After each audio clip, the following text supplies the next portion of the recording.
Genesis Kapitulo 1. Magandang balita Biblia, ang kasaysayan ng paglikha.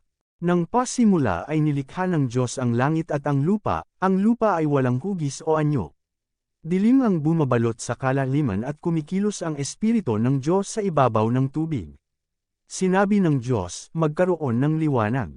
At nagkaroon nga, nasiyahan ng Diyos nang ito'y mamasdan. Pinagbukod niya ang liwanag at ang dilim. Ang liwanag ay tinawag niyang araw, at ang dilim naman ay tinawag na gabi. Lumipas ang gabi, at sumapit ang umaga, iyon ang unang araw.